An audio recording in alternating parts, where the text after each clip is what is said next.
ઘટીને 2.48 લાખે પહોંચ્યો. વડોદરા મનપાના નવા બોર્ડની સ્થાયી સમિતિની પ્રથમ બેઠકમાં વિવાદ. એક જ કોન્ટ્રાક્ટરને 4 ઝોનનું કામ સોંપવાની દરખાસ્તથી વિવાદ. ડીજી નાકરાણીને 4 ઝોનનું 11.50 કરોડનું કામ સોંપવાની દરખાસ્ત. અન્ય સરકારી સંસ્થાઓમાં વિવાદમાં રહ્યો છે કોન્ટ્રાક્ટર નાકરાણી. વિવાદમાં રહેલા કોન્ટ્રાક્ટરનો મનપામાં પગ પેસારો કરવાનો પ્રયાસ. વિવાદ થતાં સ્થાયી સમિતિએ દરખાસ્ત મોકૂફ રાખી.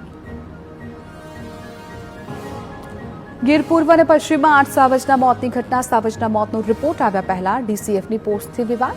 ધારી ગીર પૂર્વ ડીસીએફની ગીરમાં વાયરસની પુષ્ટિ કર્યાની પોસ્ટથી ખળભળાટ. ડીસીએફના ફેસબુકના સત્તાવાર પેજ પર વાયરસ હોવાનો પોસ્ટમાં સ્વીકાર. નિવૃત્ત જજ જયદેવ ધાધલે કોમેન્ટ કરી સવાલ ઉઠાવ્યા. પર્યાવરણ નિષ્ણાંત અને સિંહ પ્રેમી નિવૃત્ત જજે ઉઠાવ્યા સવાલ. જયદેવ ધાધલે કોમેન્ટ કરતા ડીસીએફએ પોસ્ટ ડિલીટ કરવાની પડી ફરજ. રાજ્ય સરકાર દ્વારા હજુ સુધી વાયરસ મુદ્દે રિપોર્ટની કોઈ જાહેરાત નથી કરાઈ. વનમંત્રી અર્જુન મોઢવાડે વાયરસ ન હોવાનો કર્યો હતો દાવો. ડીસીએફની પોસ્ટથી વન વિભાગના વરિષ્ઠ અધિકારીઓ નારાજ. અમરેલીના ધારી ગીર પૂર્વમાં ગર્ભવતી સિંહણના મોતનો મુદ્દો. ડીસીએફના મોનિટરિંગના અભાવે સ્ટાફની બેદરકારીનો ખુલાસો. સિંહણના મોત બાદ બેદરકારી બદલ ફોરેસ્ટરની બદલી. ફોરેસ્ટર ચેતન ઘેવારિયાની પાલિતાણા રેપિડ ખાતે બદલી. ફોરેસ્ટર અપડાઉન કરતા હોવાથી પેટ્રોલિંગમાં થઈ હતી બેદરકારી. સિંહણના મોત મામલે અપાયા હતા તપાસના આદેશ. રાજકોટમાં આરએમસીમાં વર્તમાન શાસકો અને તત્કાલીન શાસકો વચ્ચે ખેંચતાણ. તત્કાલીન શાસકોએ લીધેલા નિર્ણયોમાં ધડાધડ ફેરફાર શરૂ કર્યા.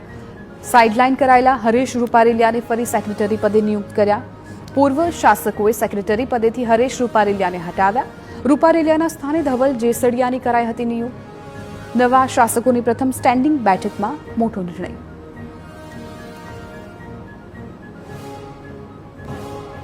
ભરૂચમાં ગણેશ શુગર ફેક્ટરી પૂર્વ સંચાલકો સામે ગંભીર આરોપ. પૂર્વ સંચાલકોને ઉચાપતની ફરિયાદ કરનારને ડરાવવાનો આરોપ. કેસની તારીખ વખતે ડરાવવામાં આવતા હોવાના ફરિયાદીના આક્ષેપ.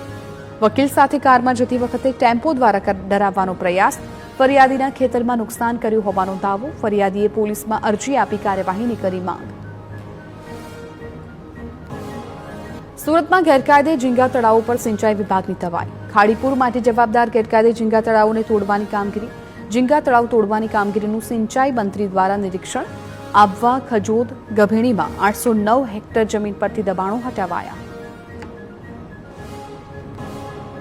અમદાવાદમાં આસારામ આશ્રમની આસપાસની જગ્યામાં ડિમોલેશન શરૂ. સ્થાનિકોના ભારે વિરોધ વચ્ચે ગેરકાયદે દબાણો દૂર કરવાની કાર્યવાહી.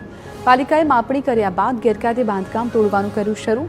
મોટેરા ગામ તળના 36 ગેરકાયદે બાંધકામ સામે કાર્યવાહી કરવામાં આવી.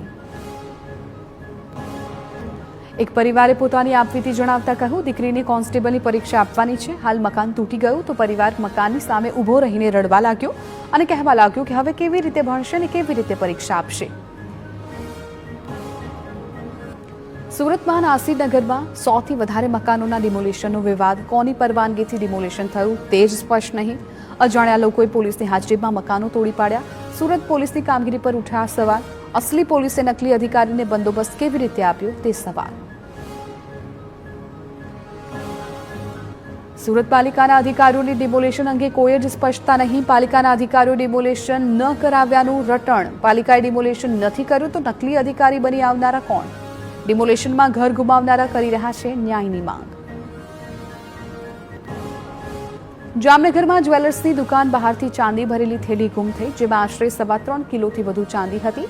ફરિયાદ નોંધાતા પોલીસે માત્ર 2 દિવસમાં ગુમ થયેલી ચાંદી શોધી કાઢી અને તેરા તુજકો અર્પણ કાર્યક્રમ અંતર્ગત માલિકને ચાંદી પરત સોંપી. પોલીસ પ્રજાનો મિત્ર હોવાનો સંદેશ ફરી એકવાર સાબિત થયો.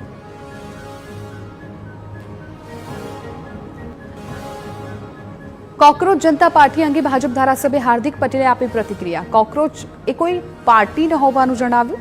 સાથે ઉમેર્યું કે કોકરોચ ટોયલેટમાંથી નીકળે, આપણે હીટના સ્પ્રે વડે કોકરોચને મારી નાખતા હોઈએ છીએ તેમ કહીને હાર્દિક પટેલે પાર્ટીની અવગણના કરવા જણાવ્યું.